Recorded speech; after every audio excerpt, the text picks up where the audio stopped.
Eze ọdịnala ndị Omor na kansụl ahịa Emeela Igwe Chris Chidume ekwego nkwa na obodo ọbụla na Omor ga-eriterịrị na agba nke atọ nke mgba mmiri dị na-agba n'obodo ahụ bụ nke ga-esi na obi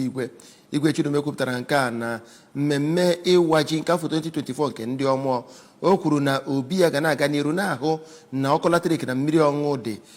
nyere ndị Omor dịka o mere ka amata na ọlụ a ga na-aga n'iru na-aga akwado ya bụ ọlụ mmepe aka ọkụ n'Omor dịka ọlụ okporo ụzọ na ọkụ latrik. Joseph Egbocha pụtara anyị akụkọ.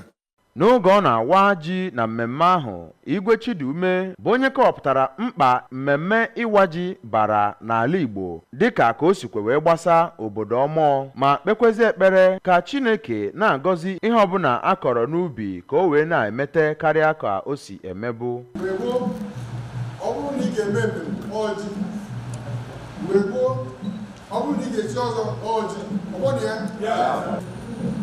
Ime ka anyị gasị na ihe mere eme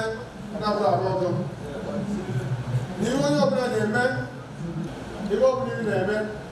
na-arọ n'ihe ị ga-emete enye ya anaghị imezara aka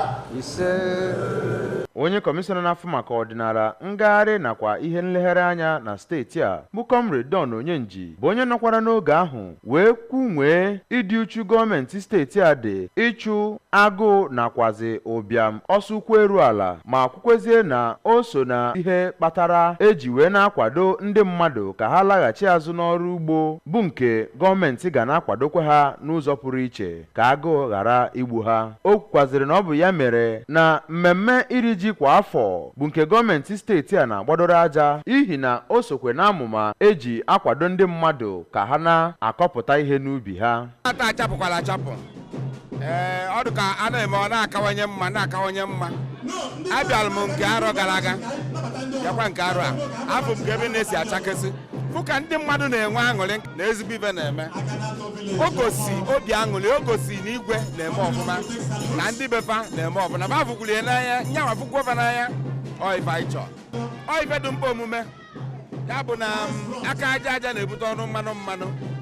site n'ihe ngosipụta omenani nakwazi ọdịnala ndị Omor na mmemme ahụ, onye acting vice chancellor nke ụlọ akwụkwọ Chukwuemeka Odimegwu Ojukwu nke dị n'Igboariam bụ ọkammụta Kate Omenugha kwuru na ụlọ akwụkwọ ya bụ nke na-etinye uche iji Omor mebe nchọpụta ihe otu ha na-akwadobe amụma iji wee wube ụlọ akwụkwọ na-afụ maka ọdịnala ya nakwazi ihe eji mara ndị Igbo. Mmemme ahụ bụ nke ndị eze ọdịnala dị iche iche bụ ndị si na steeti a nakwazi steeti ndị ọzọ bụ ndị bịakwara ma gụnyekwaziri onye sinetọ na-anọchite anya ụkpụrụ ọchịchị Anambra North bụ Tony Nwoye, onye okwupụta okwu nke ụlọ omebe iwu nke steeti a bụ Right Honorable Somtochukwu Udeze, onye managing director ụlọọrụ ABS Sachido Obidiegwu nakwa imerime ndị ọzọ bụ ndị afụgasịrị na mmemme ahụ bịa kwanyere Igwe Omor ugwu nakwa kelee ya na mmemme ahụ.